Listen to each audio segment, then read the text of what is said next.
mana titik tidak masuk akalnya? Di mana titik tidak masuk akalnya? Di mana titik tidak masuk akalnya? Awas ada mobil! Film yang menjadi salah satu obat nek tensi ini dibuka dengan sebuah keluarga bernama Andin, Bagas, dan ibunya sebut saja Ibu Nur. Kala itu si Begunal ini pun marah-marah karena ibunya tak bisa membuatkannya ayam McD, karena kebetulan saat itu ibunya sedang off jadi nggak bisa nyari resep inspirasi masakan di akun DBM. Melihat kelakuan anaknya ini pun, sang ibu langsung kelepek-kelepek jantungnya sementara anaknya langsung keluar sambil melakukan sedikit curhat ke kameramen. Coba aku tuh gak lahir dari rahim orang kaya. Buset, baru juga mulai udah GB dosa. Saat itu juga si Andin ini bertemu dengan si Sky Call di jalan, dan gobloknya si Sky ini malah berkata seperti ini. Lagian om aku juga malam baru datang, dia bawain aku oleh-oleh dan dia kasih aku uang jajan. Yang nanya siapa, Bambang? Melihat temannya yang mewah itu, Andin pun lagi-lagi sangat menyesal udah lahir ke dunia. Karena kalau mau masuk ke rahim lagi itu udah nggak mungkin. Maka dari itu ia pun memutuskan untuk... Bu, minta uang dong buat beli sepatu baru. Nah, goblok kan? Nggak tahu diri kali. Udah untung berhasil login. Dan karena ibunya ini nggak ada duit, alhasil si Andin pun nggak mau pulang ke rumah sampai ibunya punya uang. Namun meskipun memiliki anak yang satunya keturunan Dajjal, tapi Ibu Nur ini juga memiliki anak yang seperti malaikat kalau di depan kamera. Cuaks.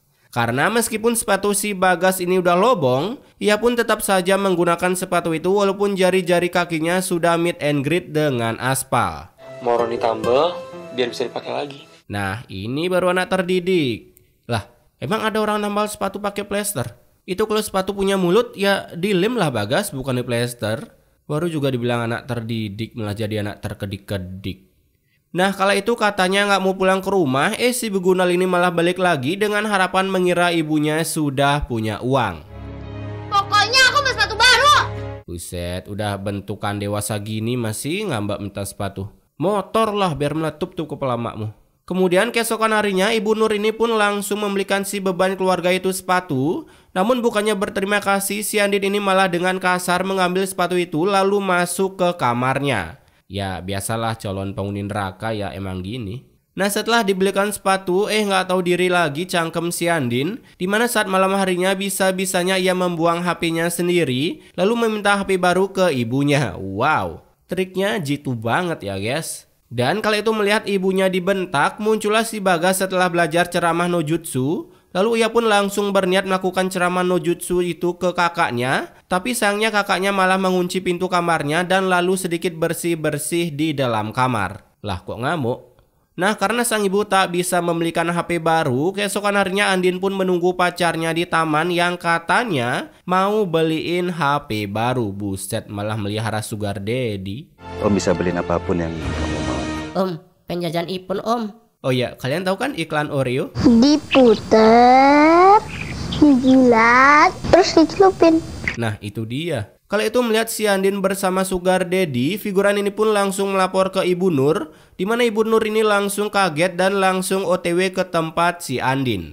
Innalillahi Retno. Buset, dikira lagi celaka anaknya. Kenapa nggak bilang astagfirullah sih bu? Saat itu Ibu Nur yang ingin membawa anaknya pulang, si beban keluarga ini malah nggak mau dan memutuskan untuk pergi dengan Mas Arif Dirgontoro ini. Udahlah bu, ki aja dia bu dari kakak. Kemudian ketika pulang, ibunya pun lanjut bekerja sebagai tukang jahit. Buset, ada baju PP guys. Dimana kala itu Ibu Nur dan si Bagas ini bercerita tentang si beban keluarga karena semua warga di kampungnya sudah tahu kalau Andin jadi simpanan sugar daddy. Dan untuk menghilangkan rasa sakit di hati mereka ini, mereka pun ziarah ke makam ayah Bagas yang belum aja main film udah terbenetkan dari kehidupan.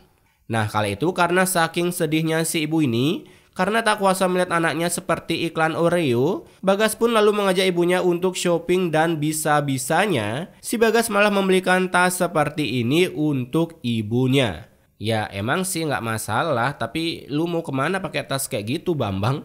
Ke pasar. Ketika pulang dari sana, bertemulah mereka dengan Andin yang sehabis iklan Oreo. Dilihat dari barang-barangnya yang dibawanya begitu banyak dan perbacotan antara dua kubu pun dimulai.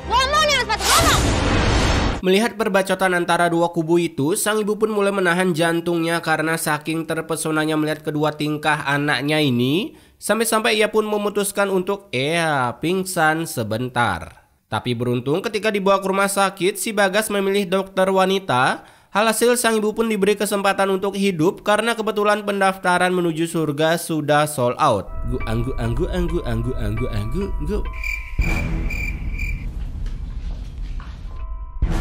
Nah, karena saat ini sang ibu sudah memiliki penyakit yang bisa membenetkannya sewaktu-waktu, jadinya tanggung jawab mencari cuan dilimpahkan ke anaknya. Kemudian keesokan harinya, tiba-tiba si Andin terkena kadas kurap kutu air, di mana ia mengira kalau hal ini terjadi karena kasurnya. Alhasil ia pun langsung meminta kasur baru ke ibunya. Buset, lehernya kayak iklan panas dalam. Tenggorokan sakit. Setelah meminta kasur baru ke ibunya, ketika jalan-jalan, si Andin pun melihat Bagas yang sedang bersantui di pangkalan ojek. Dan karena malu melihat adiknya yang sekarang ojek, Andin pun langsung pulang dengan tensi yang sangat tinggi. Lalu mengsenggol dong adiknya sendiri. Karena akibat pekerjaan adiknya itu, si Andin habis dihina oleh teman-temannya. Jadi tukang ojek ngapain sih, Bu? Aku tidak diajak teman-teman. Yaelah, miskin aja belagu blok. Saat itu seperti biasa, malah ke shootdown baru aja mau bilang. Tapi ternyata kali ini bukan hanya tershutdown kan, melainkan juga terbanet kan. Nantawa. Setelah terbanetnya Ibu Nur dari alam semesta, ketika si Andin tidur, tiba-tiba wajahnya berisi air panas mendidih seperti ini. Pokoknya saya nggak tahu ini editor mau bikin EV apa, tapi ya kita sebut saja terbakar. Dan ketika dibawa ke rumah sakit, Retno ini mengalami alergi yang sangat sensitif terhadap debu. Buset, alergi debu nggak tuh? Tapi coba deh kalian lihat ini. Senyum. Lah, kok hilang filternya? Nah, setelah dibawa ke dokter dan mengetahui si Andin terkena penyakit bisul titan, keesokan harinya tiba-tiba si Andin pun ganti skin. Buset, malah pakai skin lampir. Dimana karena kakaknya ini pakai skin lampir, Bagas pun menyuruh kakaknya untuk bertobat dengan meminta maaf ke makam ibunya. Tapi bukannya meminta maaf, si Andin malah push dosa di sana. Bodoh. Yang jelas aku nggak ridho jadi anak dia. Emang ya udah harus banget dah nih cangkem dikirim ke neraka. Keesokan harinya karena sehabis push dosa di makam ibunya, lagi-lagi wajah Andin pun kemunculan bisul titan yang super titan banget. Sampai-sampai suara teriakan dari Andin itu mengejutkan Bagas yang baru pulang dari reading. Tapi bukannya menolong Andin, si Bagas malah peluk-peluk kakaknya sendiri. Merasa adiknya sudah terlalu nafsu melihat kelampiran kakaknya ini, Andin pun memutuskan pergi dari sana menuju hutan Kalimantan. Buset, mukanya ke dokter malah ngarit. Dimana karena saking gobloknya ini pemeran utama, ia pun malah lebih masuk lagi ke tengah hutan. Sementara adiknya yang berusaha mencari kakaknya, ia pun bertemu dengan Lord Estes, yang kemudian dengan squad full timnya ini mereka semua pun pergi mencari si Andin. Yang dimana ketika mencari Andin, si Andin pun malah kesliding sebuah rumput, sehingga ia pun ditemukan telah tershutdown kan di semak-semak. Niat banget dah kalau adegan acting di semak-semak. Nggak takut dicium ular apa ya? Nah, kala itu para warga pun menggotong si Andin menggunakan sebuah pala ini karena ternyata si Andin belum terbenetkan, padahal para warga sangat berharap sekali acara ini cepat selesai. Sampai-sampai sebuah kalimat tak wajar pun keluar dari cangkem seorang figuran. Nyusahin aja. Nyusahin banget sih. Dan ketika si Andin sadar, coba deh kalian lihat efek ini. Iya, kok ada api-apinya guys. Kemudian saat sang ustadz menggunakan kekuatan doa-doanya, tiba-tiba si Andin pun malah langsung terbenetkan. Buset, sekarang bukan dokter yang ngaki pemain ternyata. Nah, setelah kematian si Andin, ketika ia akan diantar ke neraka, kayaknya kita ini nyasar ini.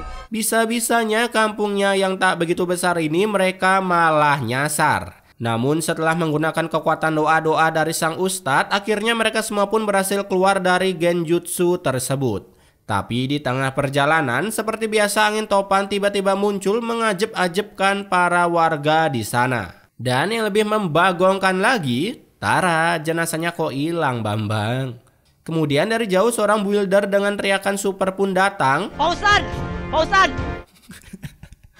Buset, santai aja kali bang. Dimana ia bilang kalau jenazah telah berflicker ke pemakaman lalu menjelma menjadi ulat teh pucuk. Pucuk.